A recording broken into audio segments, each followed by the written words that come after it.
Bendiciones, Dios les bendiga a todos.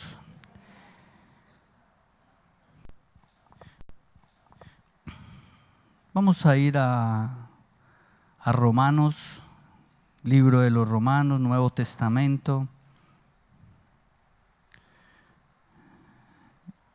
capítulo 8.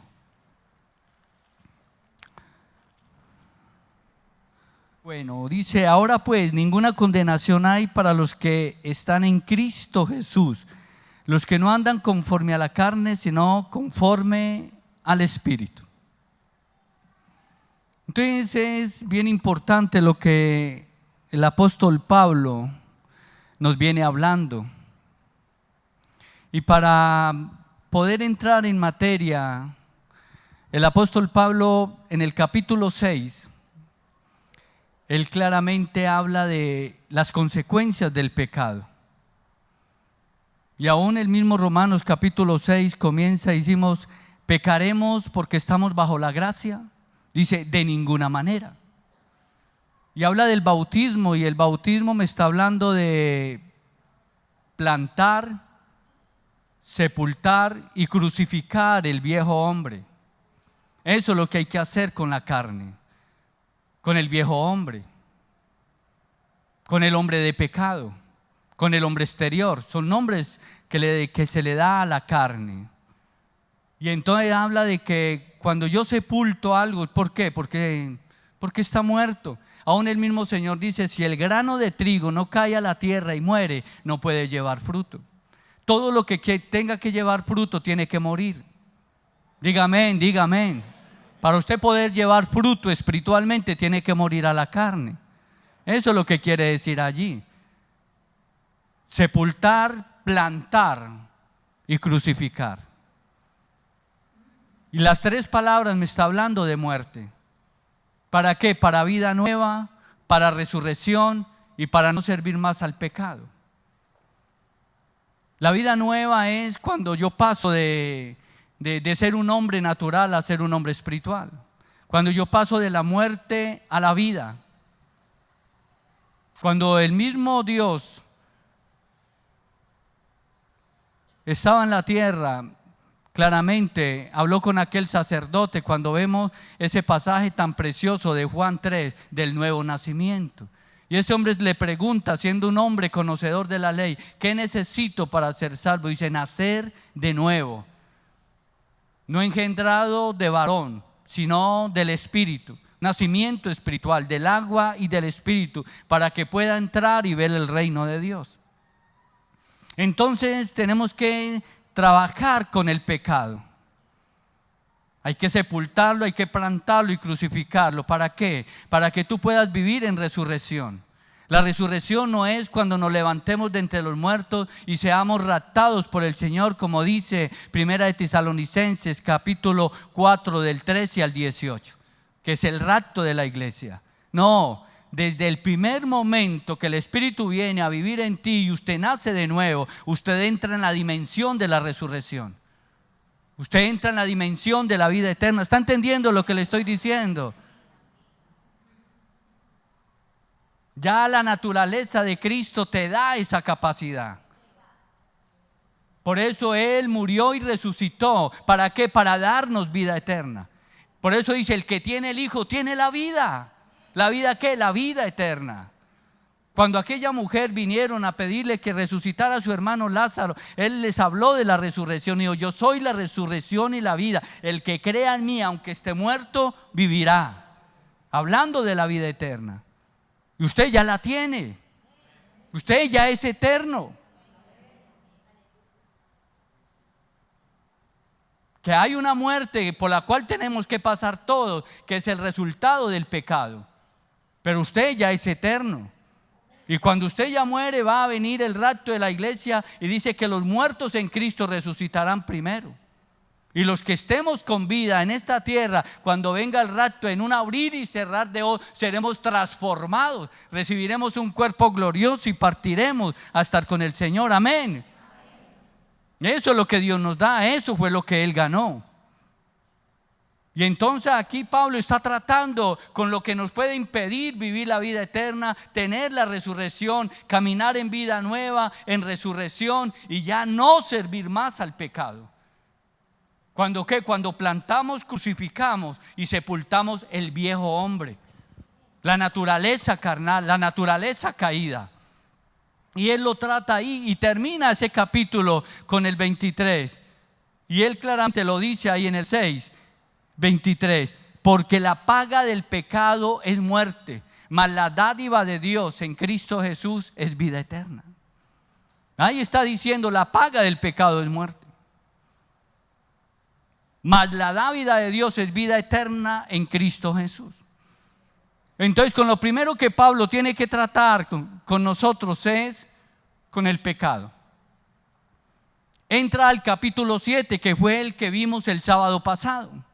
Y que yo también les hablé y les di a través de diferentes pasajes de la Biblia lo complicado que es las iniquidades. Y vemos ahí que es como un estado medio. Primero tratamos con el pecado. El pecado, la sangre de Cristo lo lava y lo limpia. Pero la iniquidad es algo que se arrastra generacionalmente, que viene de generación tras generación y nos afecta. Y aún el mismo apóstol Pablo viene a ser afectado.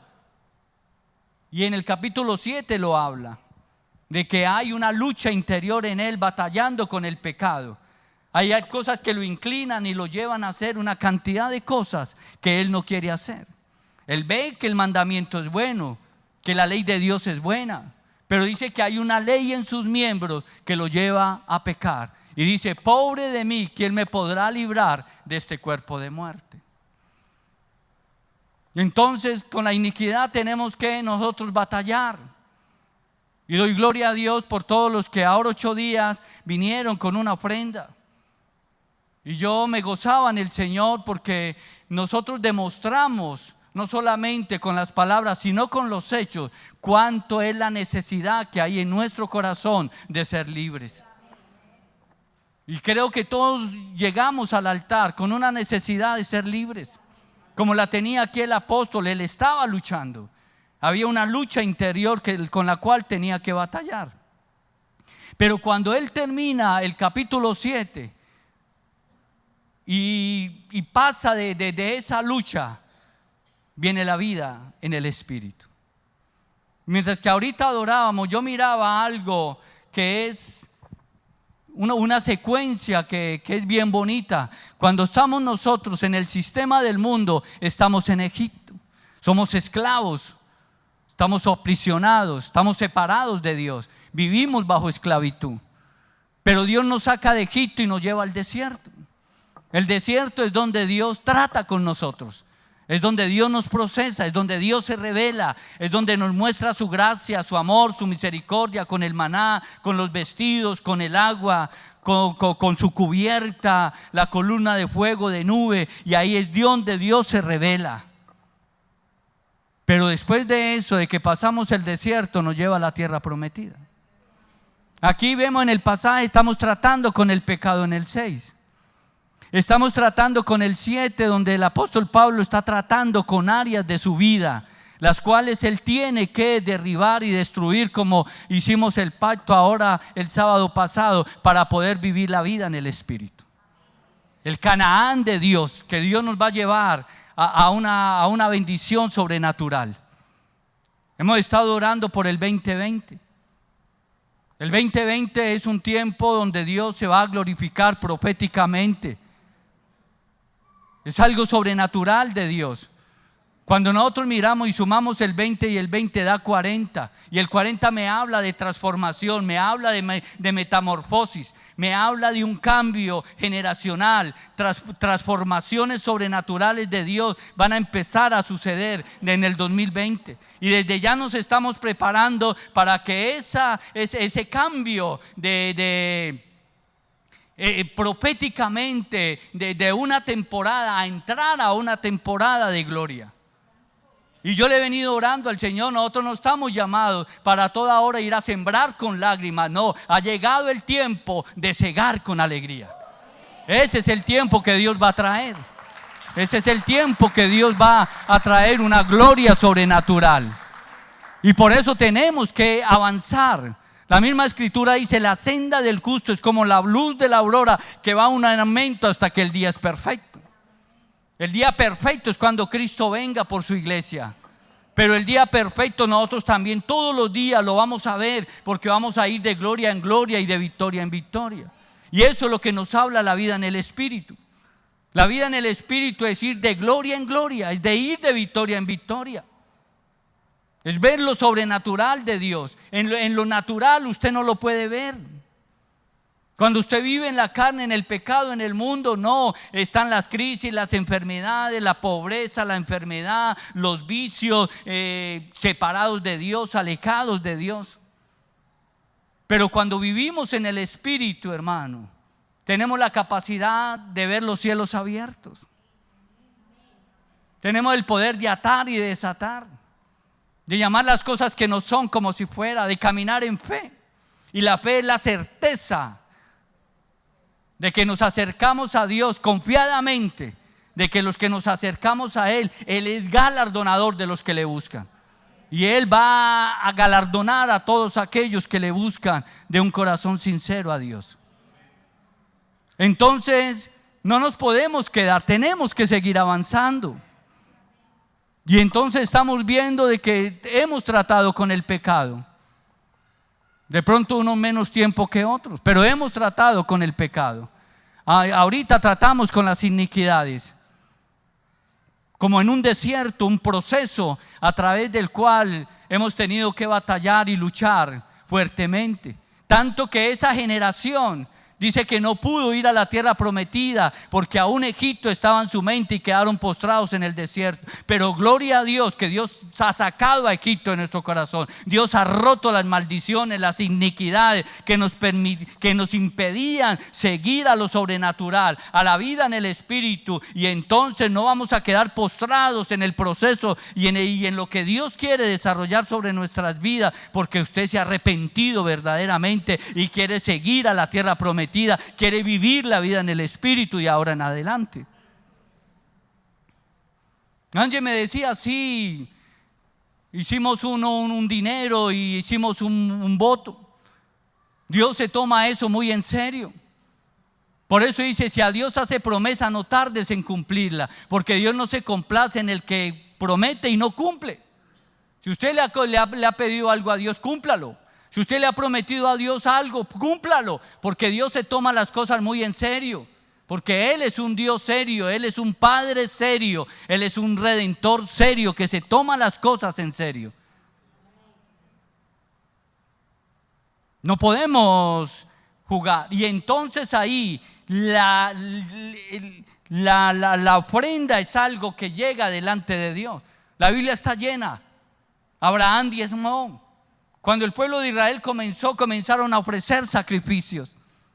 Cristo viene y también se presenta el sacrificio más grande que haya habido en toda la historia de la humanidad. Aún su propia vida, su propia sangre, aún hasta su propia agua salió de su cuerpo y la entregó por nosotros. Es la ofrenda más grande. Por eso dice que con una sola ofrenda nos santificó una vez y para siempre delante del Padre. La Biblia está llena de ofrendas. Pero para que esa ofrenda y ese voto que ya está delante de Dios y que Dios se lo ha tomado y que usted le ha puesto ese sello, aún los que no han traído la hojita y los que todavía no han hecho el voto, yo empiezo el martes el ayuno. Martes, miércoles y jueves, que yo les prometí el ayuno de Esther. Ahí tengo todas las hojitas, porque esta semana tuve que hacer un viaje y no lo pude hacer, pero martes, miércoles y jueves estoy ahí. Necesito la hojita y que usted traiga su voto, porque cada uno de esos va a estar delante del trono de Dios y voy a orar específicamente por cada hojita, por cada familia y orar por cada petición de las que hay allí para que se rompa. Amén. Entonces estamos ahí y entonces avanzamos. Entonces no nos quedamos ahí. Pero mire lo que dice la palabra. Ahora pues, ninguna condenación hay para los que están en Cristo Jesús.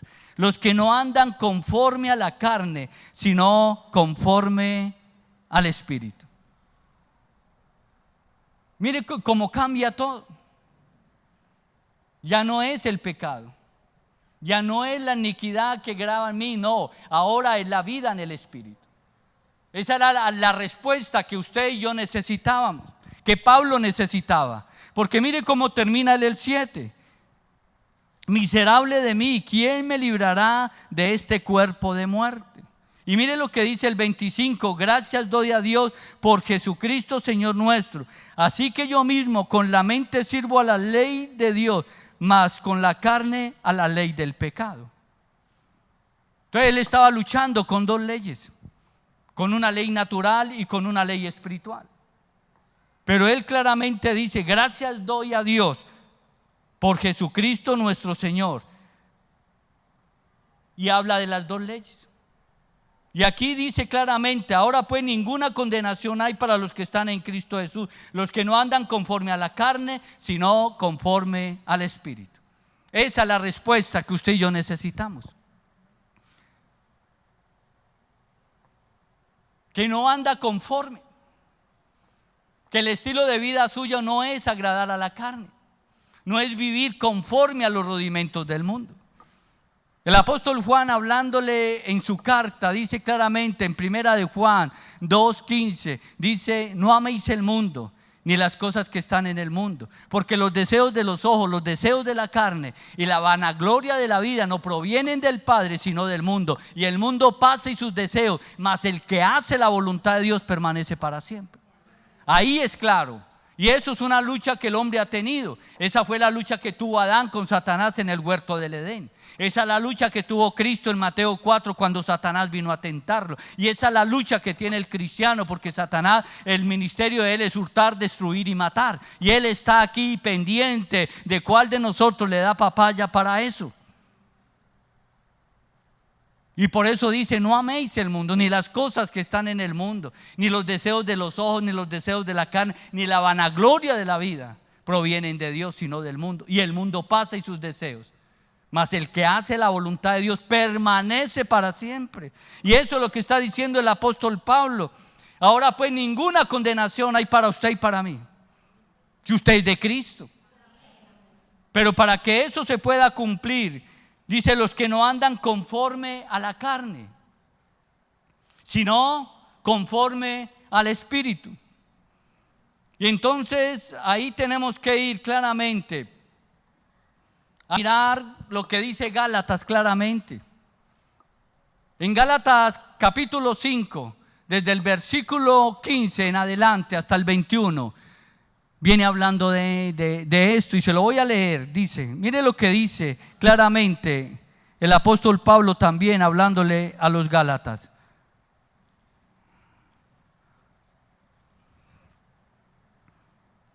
Desde el 16, digo pues, andad en el Espíritu. ¿Andad en qué?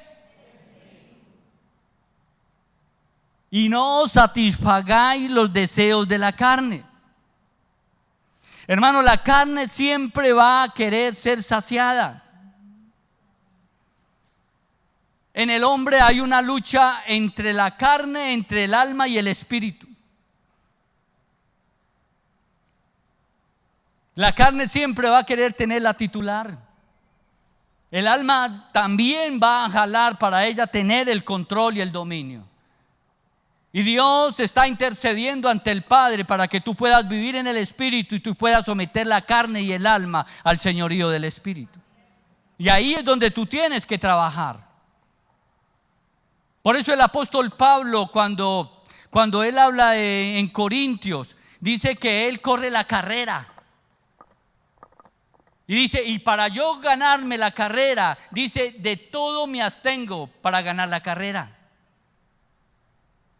Es como una alegoría, la carrera es la vida eterna, es la salvación eterna. Y para yo podérmosla ganar tengo que correr bien, prepararme bien, comer bien, entrenar bien, estirar bien, hacer los ejercicios, hacer pesa, ir al gimnasio, trotar todos los días. Y cuando vaya a la competencia voy a ganar porque me preparé bien. Lo mismo es la vida espiritual. Yo tengo que orar, tengo que ayunar, tengo que diezmar, tengo que desarrollar el ministerio. No debo dejar de congregarme como algunos lo tienen por costumbre. Debo vivir una vida comprometida con Dios. Y como yo corro la carrera espiritual, entonces cuando Él venga me voy con Él.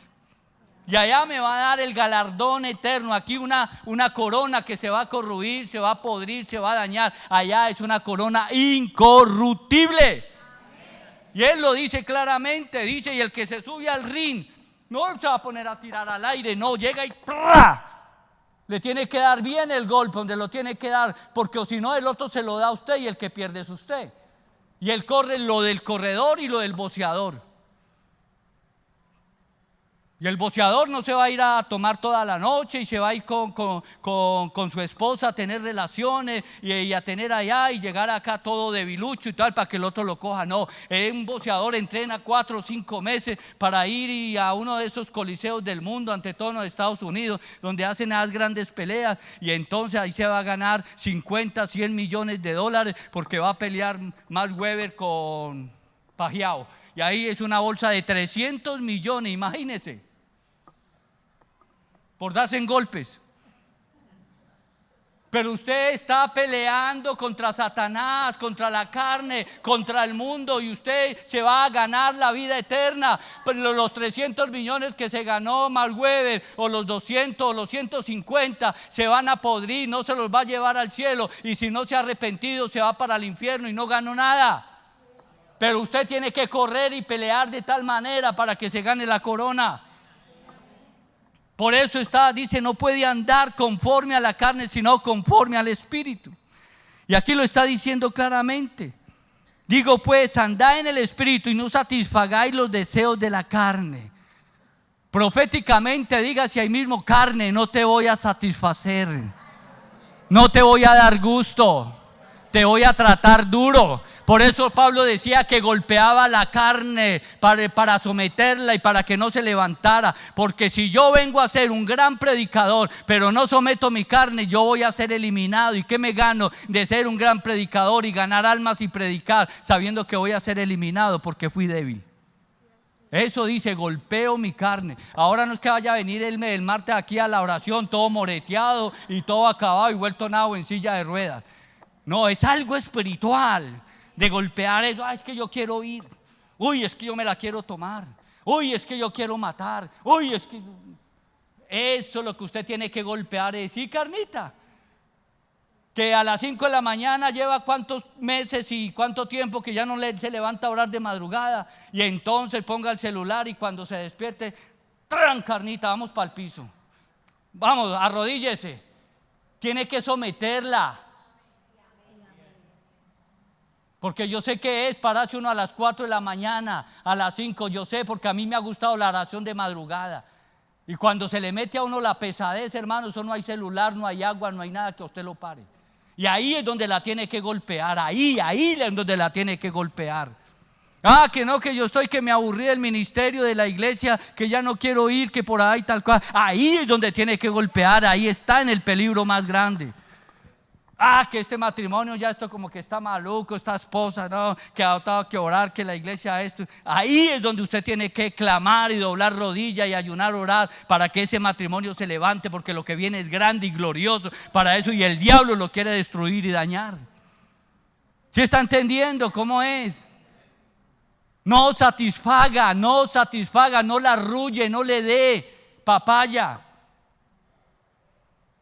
Por eso dice, a la verdad el espíritu está dispuesto, pero la carne es débil. La carne es débil. A la verdad el espíritu está dispuesto, pero la carne es débil. Y dice, orá, ¿qué? Sin cesar.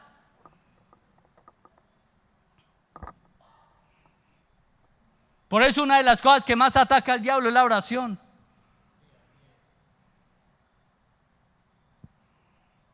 Y usted se arrodilla y empieza ahí, empieza a cabecear y a llamar a la gente y no hay nadie por ahí, por ningún lado. Y usted mirando a ver quién viene a ayudarle ahí, quién le sostiene la cabeza. Y resulta que usted se para ahí, prende el televisor y usted se queda 4 y 5 horas viendo televisor y no cabecea. Pero se arrodilló y ahí me empezó a cabecear, a bostezar, le dio sueño. Porque el enemigo no quiere que ore. Pero usted tiene que gobernar eso. Porque el deseo de la carne es contra el espíritu y el espíritu es contra la carne. Esto es una batalla, es una guerra. Y estos se oponen entre sí para que no hagáis lo que queréis. Pero si sois guiados por el Espíritu, no estáis bajo la ley.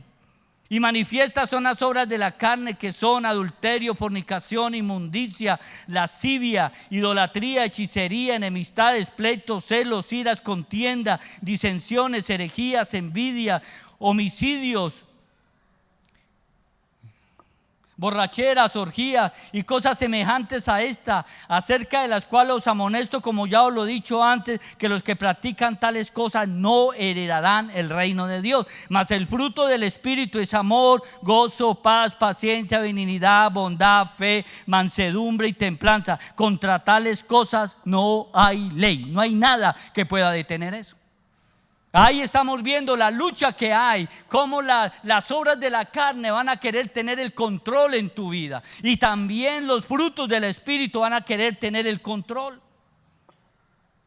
Y tiene que haber una batalla donde usted todos los días vaya incorporando frutos del Espíritu.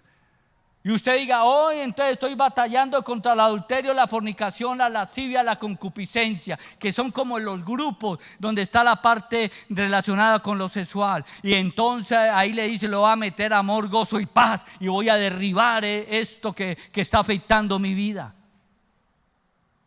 Va edificando cosas en el Espíritu y va derribando cosas en la carne. Eso es lo que es la vida cristiana. Por eso, y sepultar, plantar y crucificar todas esas obras de la carne. Por eso el Pedro, hablándole a su generación, dice: añadí a vuestra fe virtud, a la virtud conocimiento, al conocimiento dominio propio, al dominio propio paciencia, a la paciencia piedad, a la piedad afecto fraternal, y al afecto fraternal el amor. Ese es una espiral de bendición que te lleva de gloria en gloria, que te hace crecer espiritualmente. Pero las obras de la carne es una espiral que te van llevando a la muerte y al infierno. Y usted tiene que añadir eso. Usted dice: ¿cómo estoy con el amor? Con el gozo, con la paz. Evalúese. Con la paciencia, con la benignidad, con la bondad, con la fe, con la mansedumbre, la templanza. No, me falta fe. Trabaje la fe. Dígale: Señor, desarrolla la fe. Los apóstoles le pidieron fe al Señor. Aumentanos la fe. Que le falta el dominio propio. Señor, ayúdame con el dominio propio, con la templanza, de estar firme, seguro cuando las cosas, y no ese fluctuar que dice Santiago, como el cristiano que fluctúa, y a Dios no le agrada ese, que es como la ola del mar, que lo llevan, que lo trae. A Dios no le agrada esa gente fluctuante, sino gente firme, gente segura, gente que en medio de la prueba, de la dificultad, está al pie del cañón, y ese es el que va a ver la bendición. Amén. Bueno, entonces eso lo que dice. Entonces ahí ve lo que es la lucha entre la carne y el Espíritu. Versículo 2. Porque la ley del Espíritu de vida en Cristo Jesús me ha librado de la ley y del pecado y de la muerte. Mire que aquí ya vemos dos leyes. ¿Y qué es una ley? Regla o norma establecida por una autoridad superior para regular, de acuerdo con la justicia, algún aspecto de las relaciones sociales y espirituales. Una regla, una norma, un principio, un precepto. Eso es ley. Del latín legis, que viene de legislar. Del latín L-E-X, que quiere decir legis, L-E-G-I-S, legis, norma jurídica. De ahí nace la palabra legislar, legislación, que es lo que hace la nación colombiana a través de la Constitución: legislarnos a nosotros, gobernarnos. ¿A través de qué? De normas. ¿A través de qué? De principios, de preceptos, de reglas. Y también usted y yo estamos bajo esas mismas reglas, bajo esos mismos principios, bajo esos mismos preceptos, bajo esos mismos mandamientos de la ley de Dios. La Biblia es la constitución de Dios. Y de esa constitución se desprende todas las constituciones del mundo. La mayoría de las leyes del mundo en cuanto a lo que es sanidad, en cuanto al derecho, en cuanto a la familia, en cuanto a lo político, en cuanto a lo económico, todo se deriva de la palabra de Dios. Claro, imagine que más de 1 millón en el desierto. Las leyes sanitarias eran impresionantes.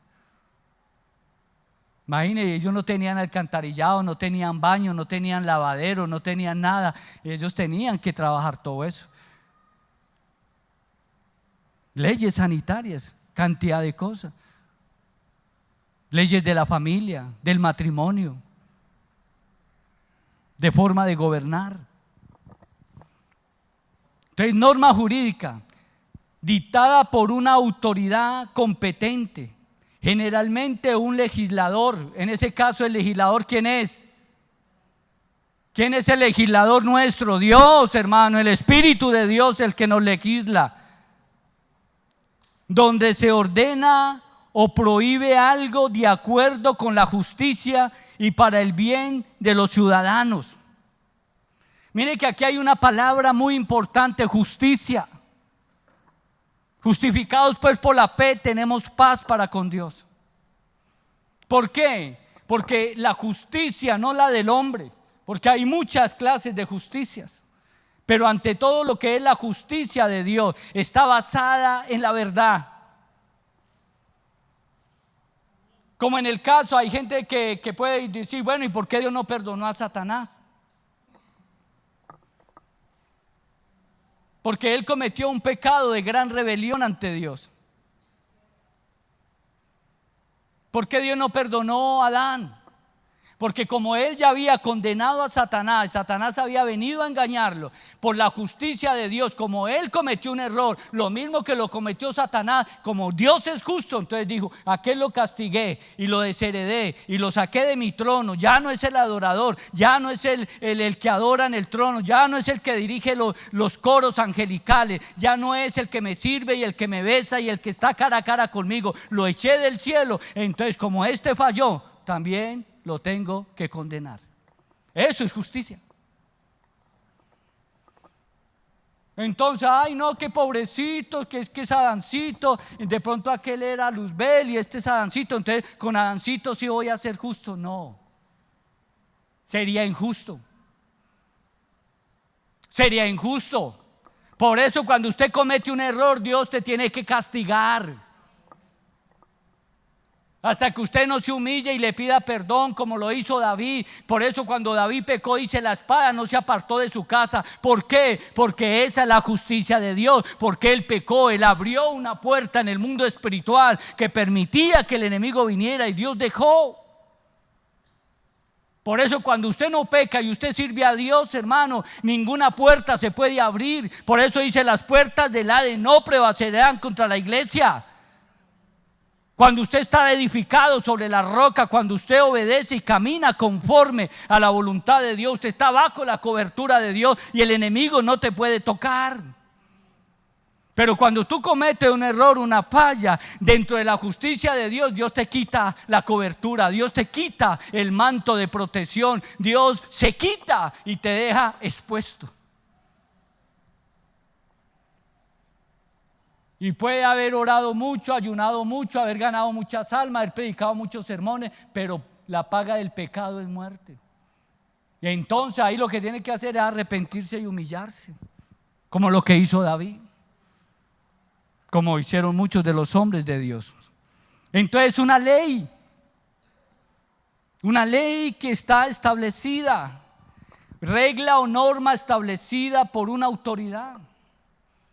Por eso cuando le dice a Josué, mira, No se apartará de tu boca este libro de la ley, sino que de día y de noche meditarás en él, para que guardes y haga conforme a todo lo que en él está escrito, porque entonces hará prosperar tu camino y todo te saldrá bien. Dentro de la justicia de Dios, cuando yo guardo los mandamientos de Dios, las bendiciones de Dios me siguen, me alcanzan. Pero cuando yo me aparto de las bendiciones de Dios y hago lo incorrecto de Dios, las bendiciones se van, las bendiciones no me alcanzan, las bendiciones no me siguen. Al contrario, cuando la palabra habla en Deuteronomio 28, antes se desprenden. Imagine, las bendiciones son 14 y las maldiciones son como 60, 50 y pico.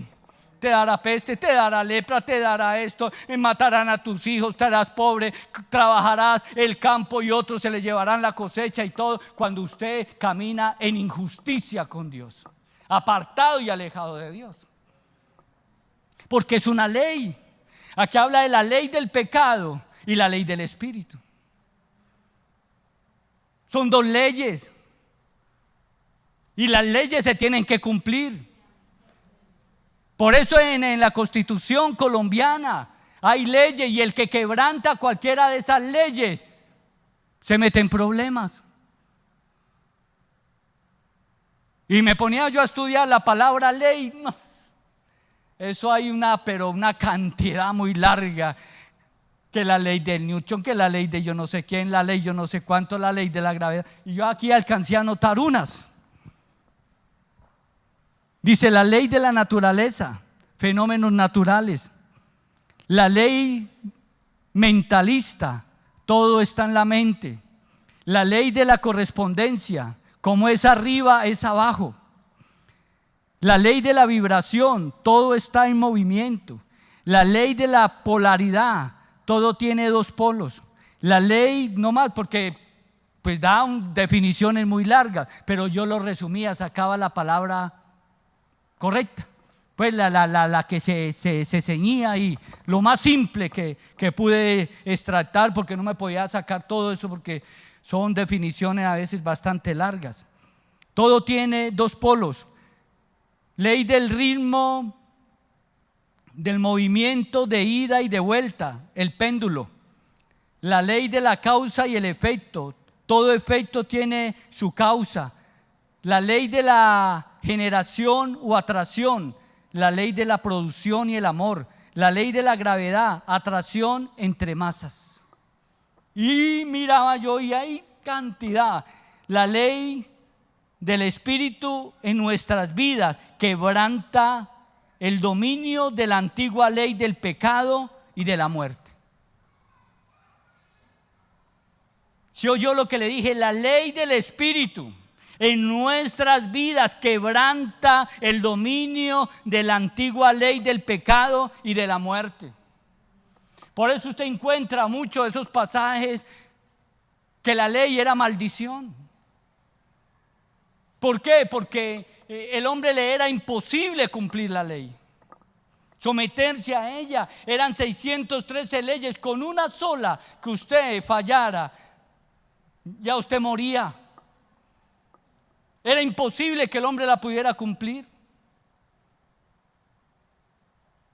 Pero entonces la ley del Espíritu en Cristo Jesús me ha librado de la ley del pecado y de la muerte. ¿Por qué? Porque cuando nosotros venimos y leemos Mateo 5, 6 y 7, viene hablando de los mandamientos, viene hablando de la ley de Moisés. Y en uno de esos pasajes, mire lo que dice el Señor.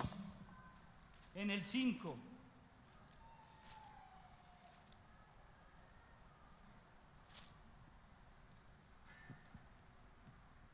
(17) No penséis que he venido para abrogar la ley o los profetas. No he venido para abrogar, sino para cumplir. Porque de cierto os digo que hasta que pasen el cielo y la tierra, ni una jota ni una tilde pasarán de la ley hasta que esto se haya cumplido. De manera que cualquiera que quebranta uno de estos mandamientos muy pequeños, así enseñe a los hombres, muy pequeño será llamado en el reino de los cielos. Mas cualquiera que los haga y los enseñe, este será llamado grande en el reino de los cielos. porque os digo que si vuestra justicia no fuere mayor que la de los fariseos, y los fariseos, no entraréis en el reino de los cielos. Entonces vemos ahí que Él vino fue a cumplir la ley de Dios. Y por eso usted y yo en Cristo Jesús tenemos la capacidad de caminar en el Espíritu. Por los méritos de Cristo, por la obra redentora, ya no es por la ley. Por la ley era imposible que usted y yo nos pudiéramos salvar. Por eso ellos todos los días tenían que ofrecer sacrificios. El sacerdote tenía que hacer sacrificios por el pueblo y aún por los pecados de él mismo. Por eso Cristo vino una sola vez con un solo sacrificio. Ya no dejó que usted ni yo ya ofreciéramos más sacrificios, porque el de él fue suficiente. Porque toda la ley de Dios, la sacrificial y la ritual, toda se cumple en Cristo Jesús. Usted y yo solamente estamos bajo la ley moral. No matarás, no robarás, no fornicarás, no adulterarás, no codiciarás, honrarás padre y madre. 6 mandamientos solamente está, y el más importante, honrar a Dios sobre todas las cosas. Ahí se cumple la ley, pero todas esas otras 613 leyes usted no las podía cumplir.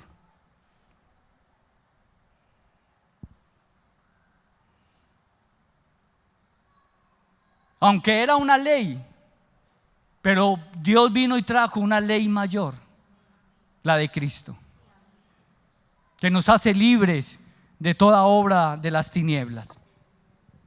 Entonces, la ley del Espíritu en nuestras vidas, quebrantando el dominio de la antigua ley del pecado y de la muerte. Primera de Corintios 15. Por eso usted es libre. Dígale a su hermano, somos libres. Así también está escrito, fue hecho el primer hombre, Adán, alma viviente, el postrer Adán, espíritu vivificante. Imagine estas dos palabras, alma viviente y espíritu vivificante. El alma viviente es el alma que muere, y el espíritu vivificante es el que permanece para siempre, el que edifica, el que permanece, refiriéndose a la naturaleza caída adánica de la cual usted y yo venimos. Pero viene la naturaleza de Cristo, es una naturaleza espiritual que cuando tú naces de nuevo viene y se amalgama con tu espíritu para que seas un espíritu vivificante. ¿Está entendiendo? Qué tremendo es la palabra de Dios.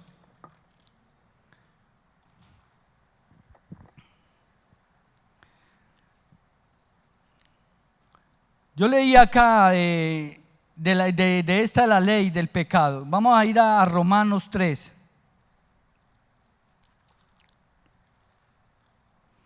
(21)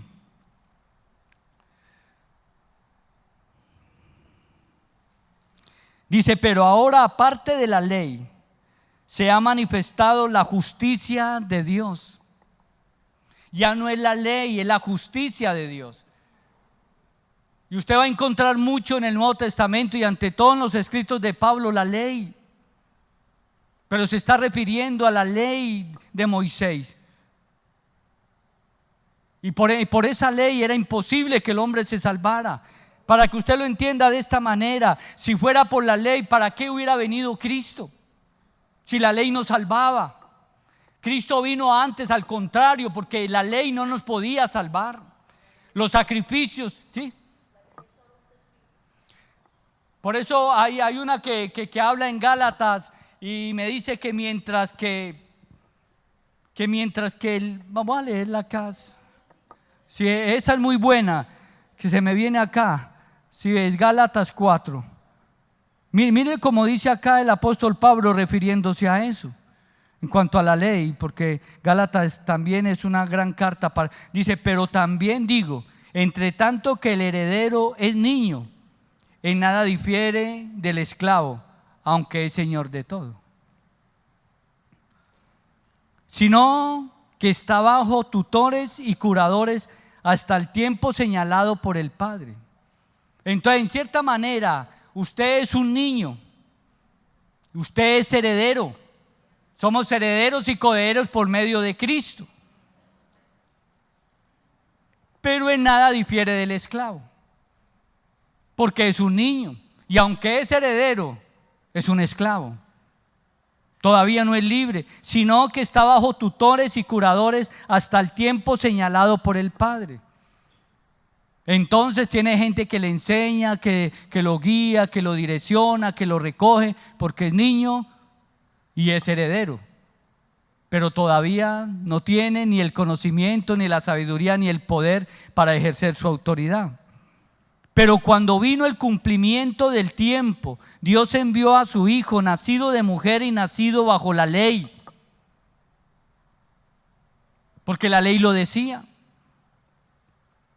Y en ese tiempo llegó Él, en el tiempo exacto, dice, para que redimiese a los que estaban bajo la ley, a fin de que recibamos la adopción de hijos.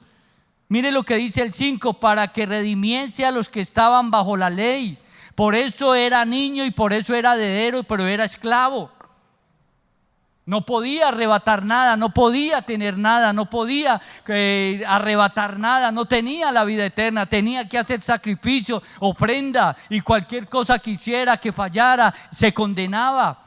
Pero entonces Cristo vino a romper, y por eso en muchos pasajes dice la maldición de la ley. Porque se volvió en eso una maldición. Por eso el mismo apóstol decía ahí en el pasaje, en el 7, dice, la ley es buena y el mandamiento es bueno, pero hay una ley del pecado que habla en mí. Dice, y por el mandamiento yo conocí el pecado. Y el pecado se volvió en mí una maldición, no que porque fuera mala ni porque fuera corrupta, sino porque al decir no mate, no robe, no fornique, se vuelve un yugo, se vuelve una carga. Porque Él no podía cumplirla. Por eso Cristo viene y Él cumple la ley. Y por eso usted y yo la podemos cumplir. Y por eso Pablo termina con el 7 y se adentra en el 8. Porque es la vida en el Espíritu la que va a permitir que nosotros podamos vivir conforme a la plenitud que Cristo vivió. Y sigo. Para que redimiese a los que estaban bajo la ley. ¿Quién lo hizo? Cristo. A fin de que recibamos la adopción de hijos. Al cumplir en la ley, primeramente éramos hijos, éramos niños, pero éramos esclavos, sabiendo que éramos herederos, éramos esclavos por la ley. Pero ahora a través de Cristo ya nosotros somos libres y recibimos la adopción de hijos.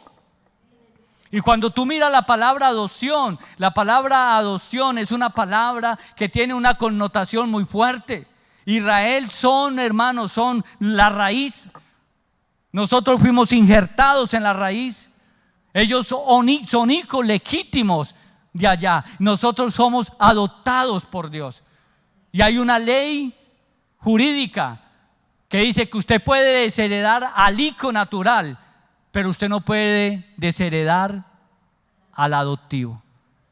Tremendo eso.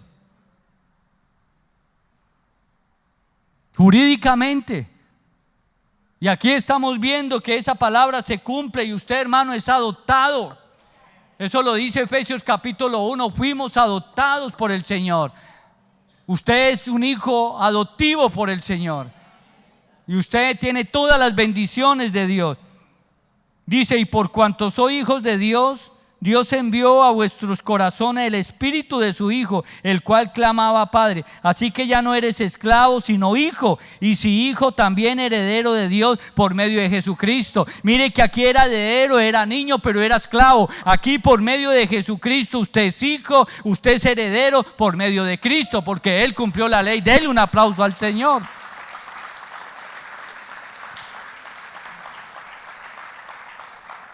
Entonces, por eso no puede seguir bajo la ley del pecado,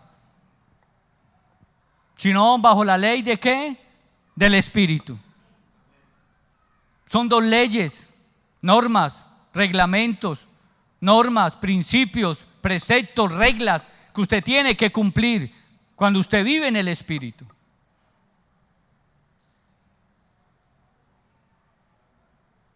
Y si obedece, bendición, amén. Dice: la justicia de Dios por medio de la fe en Jesucristo para todos los que creen en Él, porque no hay diferencia.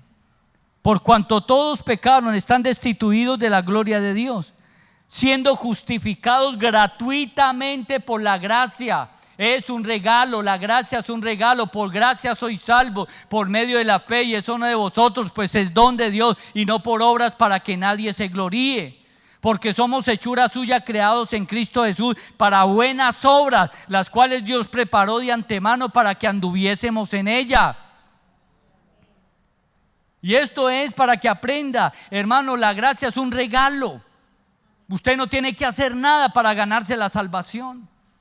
Usted no tiene que hacer nada, ni hacer buñuelos, ni natilla, y recoger una cantidad de plata y traérsela al pastor para que ore para usted, porque usted va a comprar la salvación, como hacía Roma en el tiempo de Lutero, las tales indulgencias que llevaban plata para que les perdonaran los pecados, y entonces eso se llamaba las indulgencias. No, la salvación es por gracia, es un regalo. Usted solamente cree en Jesucristo, por eso a los que creen y le reciben les da potestad de ser hechos hijos de Dios. Es un regalo que Dios te da. La salvación es gratuita por la fe que tú tienes en Él. Por eso dice: confesares con tu boca que Jesús es el Señor, y creyeres en tu corazón que Dios lo levantó entre los muertos, serás salvo. Porque con el corazón se cree para justicia, mas con la boca se confiesa para salvación. Es usted confesarlo, creer, tener la convicción que Él murió, resucitó, y que a través de Él tiene vida eterna. Y dice: y no es por obras, por lo que usted haga. Usted puede ser lo que sea solamente si tiene fe y cree que Él es el Redentor, el que murió y el que resucitó, y a través de Él tengo vida eterna, porque Él es el camino, la verdad y la vida, y a través de Él yo puedo ir al Padre. Entonces lo acepto y lo recibo, usted ya es salvo. Y por eso dice: no por obras para que nadie se gloríe. Pero cuando usted ya nace de nuevo, usted tiene que hacer buenas obras. Si usted nace de nuevo y usted no hace buenas obras, usted no ha nacido de nuevo. Mire lo que dice: por gracia somos salvos por medio de la fe. Y eso no de vosotros, pues es don de Dios. Y no por obras, por lo que usted haga. Y no por obras, para que nadie se gloríe. Y mire lo que dice el 10: porque somos hechura suya, creados en Cristo Jesús para buenas obras, las cuales Él preparó de antemano para que anduviésemos en ella. Entonces hay buenas obras, las cuales nosotros tenemos que hacer. Entonces, si usted es un hijo de Dios y usted no demuestra buenas obras, Santiago lo dice de esta manera: usted tiene fe, muéstreme las obras. Y si usted hace obras pero no tiene fe, tampoco le sirve para nada. Entonces, yo tengo fe, lo tengo que demostrar. Iglesia, ¿usted tiene fe? Demuéstreselo al Señor haciendo lo que tiene que hacer. Las buenas obras, y las buenas obras ahí se las suelto. Mateo 25, el evangelio social: tuve hambre y no me diste de comer, tuve sed, no me diste de beber, estuve desnudo y no me diste ropa, no tuve techo y no me abriste la puerta de tu casa, estuve en la cárcel y nunca fuiste a verme, estuve en el hospital y nunca fuiste a visitarme. Como no lo hiciste a ninguno de estos, tampoco lo hiciste a mí. Y entonces para el lado izquierdo pon de las cabras y a la muerte eterna. Pero llega y dice: pero si usted visitó al enfermo, usted le dio comida al hambriento, usted le dio de beber al sediento, usted le dio ropa al desnudo, usted fue y visitó al preso, usted fue y visitó al enfermo, como lo hiciste a uno de ellos, lo hiciste a mí. Entonces para el lado derecho, a la vida eterna. Eso se llama el evangelio social. ¿Está entendiendo, iglesia? Mateo 25 está. ¿Lo estamos haciendo? Porque esto nos aterriza. El Señor nos mete por caminos. Yo solamente leo el texto y copio ciertas palabritas, pero todo esto es revelación de Dios. Y ese trabajo lo tiene que hacer la iglesia, no el pastor. Hay gente que mira: no, es que el pastor tiene que evangelizar, tiene que casar, tiene que enterrar, tiene que cantar, tiene que recoger la plata para la bodega, tiene que hacer esto, tiene que ir, bautizarlo, enterrarlos y hacer de todo. No, hermano, eso ya está mandado a recoger. Ya eso, los pastores que se mueren, hermano, de paro cardíaco y les da un infarto, como el video que muestra por ahí el pastor ese, que la canción del pastor que coge la silla, que es el último que sale. No, hermano, Aquí es una iglesia de líderes, hermano, y esto es un trabajo para todos. Este es el cuerpo de Cristo. Y en el cuerpo de Cristo, hermano, cada uno tiene don en ministerio, funciones, y cada uno debe trabajar y aportar, tener una identidad, identificarse con la obra de Dios, con el cuerpo de Cristo.